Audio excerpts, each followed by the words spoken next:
Hello and welcome to this review of Carpineto Dogajolo. It shows Dogajolo, but they're showing a pronunciation here. They got it in parentheses, Dogajolo. Dogajolo.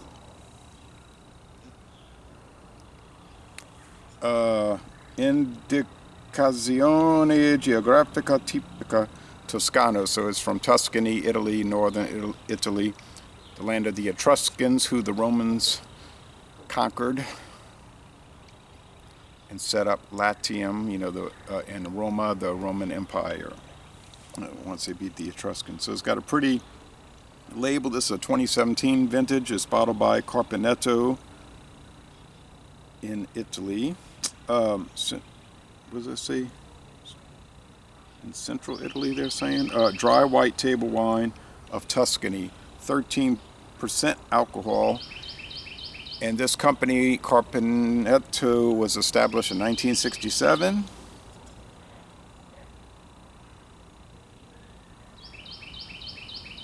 '25 Dogajolo vintages, and it's a wax. This is actual wax on the side.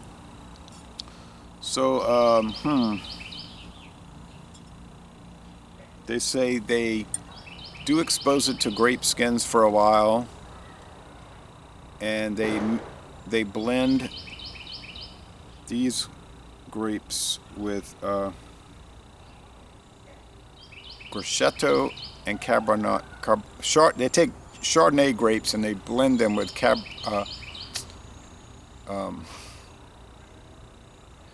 Sauvignon Blanc and Grechetto. And I was reading about Grechetto grapes. It says it's an Italian grape varietal that's mainly used in blending. It's not something you can get a Grechetto grape wine, but it's normally used in blending. It's like over there in St. James Parish, where they grow in Grand Point, Louisiana, where they grow the Perique tobacco. It's used mainly in blends, cigar and cigarette, mainly cigar blends. It's too harsh for its own use, apparently. They've been growing that Perique there since the 1700s, and it's something about the soil there that's good for it. All right. So the next question, am I going to be able to open this thing?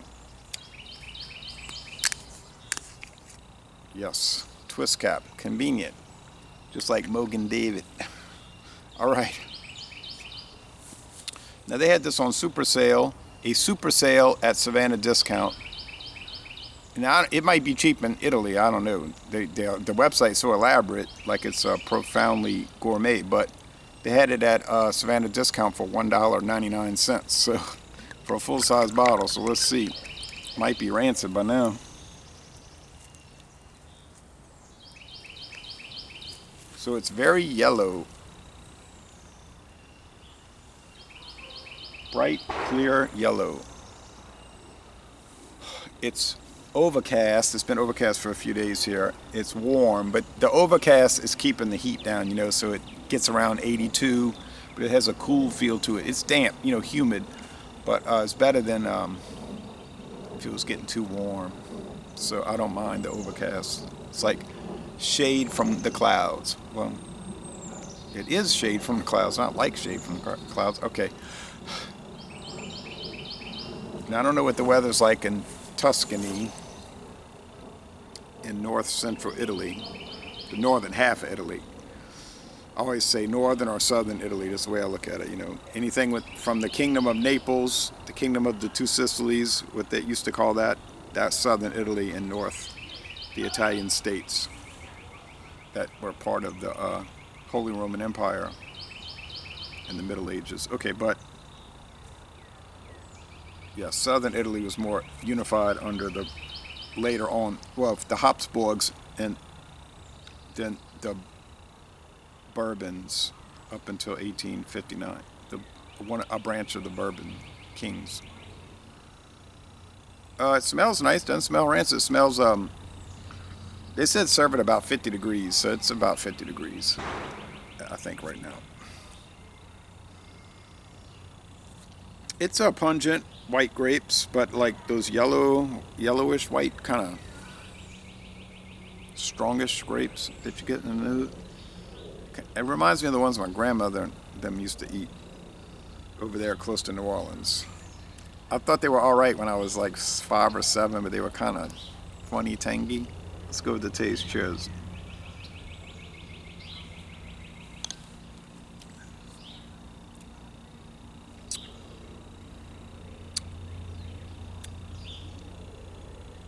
It's not sweet. It's like 15% sweet and 85% dry. First thing that gets me. Second thing I notice is it's stingy. Like on the tongue, there's an acidic stinginess. It's light-bodied, and it finishes very dry. Probably 90% dry, 10% sweet. So it's very not balanced. It's because it's leaning. So it's very like mellow is what I mean. It's like very light and easygoing. It's not overly sweet or kind of, but it is strange, that it's, well, I mean, a lot of imported wines have twist caps, and it's a cardboard cap. So I guess a table wine in Italy, it's probably, if you go to Italy, it's, well, these days with the euro and American JB inflation, the European inflation, so I don't know what it would be today, but probably it's the same price as Liberty Creek, maybe $8.99 a bottle. It might be $8.99 for a liter and a half. Yeah,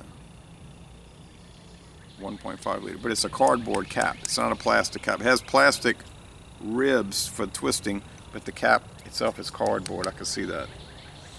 Amazing that it didn't leach through the paper or leak. It stayed fresh and it stayed nice. So would this be similar to some common American wines that I'd usually bring in? Like I say, Liberty Creek, Behringer, Gallo family.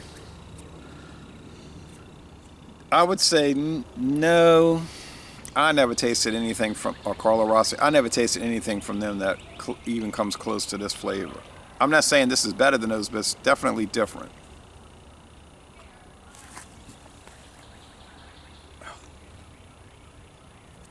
So it's unique. It has that Euro yellow grape.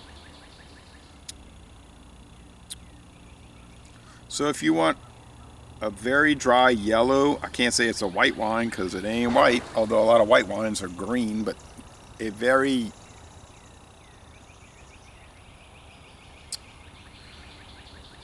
I'm saying it's an independent company, but I haven't researched that. It could be owned by some big outfit, but a very yellow wine, a very dry yellow wine. Check it out.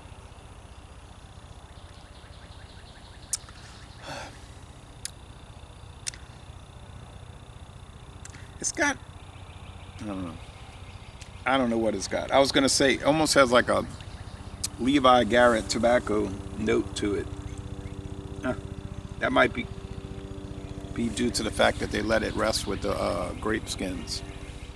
Certainly an interesting product. It held up after all these years. So I'll go with a 93, 9.3 out of 10, a most excellent product. And to find it for $1.99 in 2024 is madness. But so, Laissez-les bon temps relais, a great one. And I'm going to end this review by saying y'all go to Tuscany, Italy, and take a winery tour.